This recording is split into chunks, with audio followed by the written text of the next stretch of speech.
Hello, my name is Keshwani.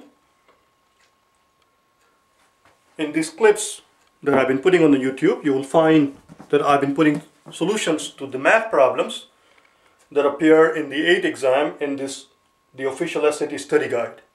You must have this thing, you must purchase it. If you don't have it, you can buy it from any of the bookstores near you, or you can send me an email and you can buy it from me.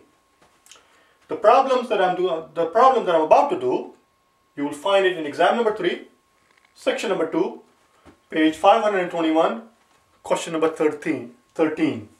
Question 13.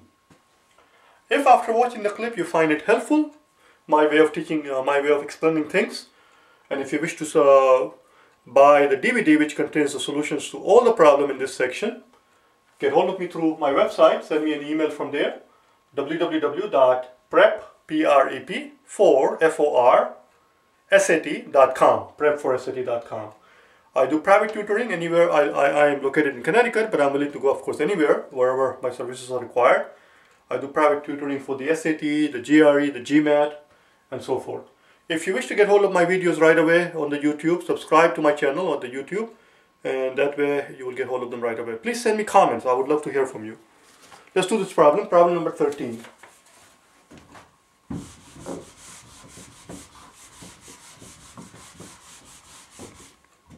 This problem is a very long problem to read, and I don't have a luxury of writing it down on the blackboard, so you have to have the book in front of you. It says the daily cost of producing X units is given by this function.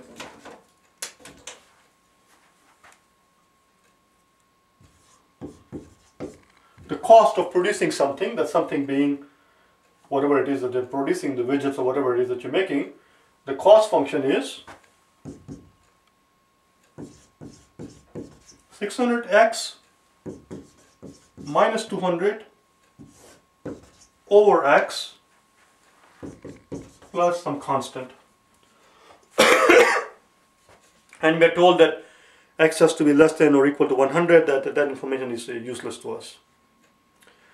The question simply is, if you produce 20 units, we are told that when 20 units were produced, see,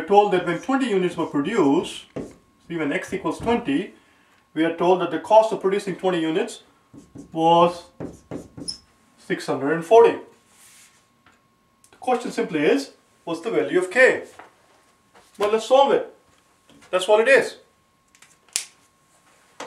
So wherever I see x, I'm going to replace it with 20. But before I do that, let me make a note of this thing on the side here.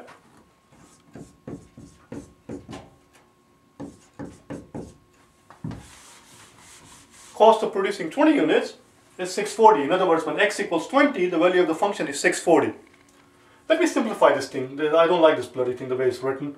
I'm going to separate this term and that term so that they are not intermingled. So when I separate it, I get 600 times x over x minus 200 over x, and of course we have our k.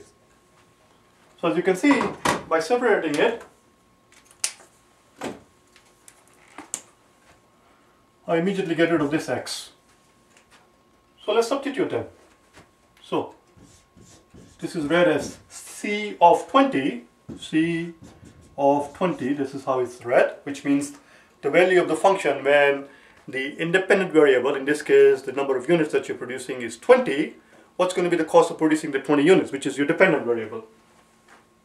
Not that you need to know all of that for this particular problem to solve it. All you need to do is figure out the value of k. Let's do it then.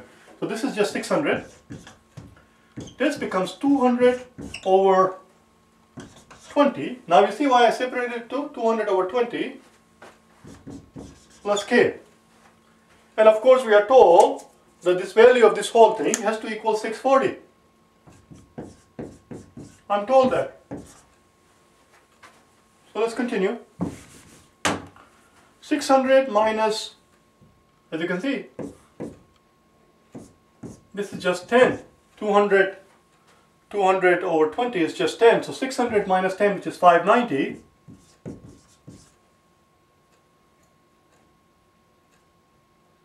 Plus k equals 640.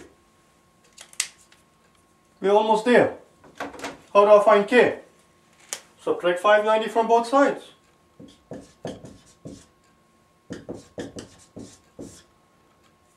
We don't need this equal sign anymore.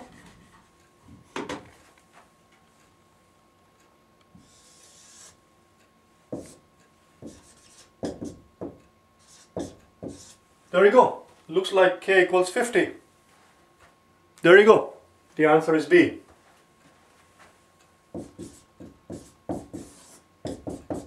The answer is B. And that's how simple it is. As I've said many times, the key to doing well on the SAT, if you want to get a decent score on the SAT, is not that you need to learn a lot of math, you need to learn the trigonometry and, and the differential equation and calculus and all that. That's not true. If you want to get a decent score, if you want to do well on the SAT, all you have to do is learn how to take the SAT. The math on the SAT is quite straightforward, quite simple. You just have to learn to calm down and you have to learn to think systematically in the exam so that you're not all freaked out, you're not all worked up, and just take one step at a time. That's all it is. Simple. Alright? I hope you found it helpful. As I said, send me comments and get hold of me through my website if you would either wish to purchase the DVD, which contains a solution to all the problem in this section, math problems, or if you would like to hire me for private tutoring, one-to-one tutoring, or if you simply want to send me a comment to improve my performance, I would appreciate that as well. Thank you.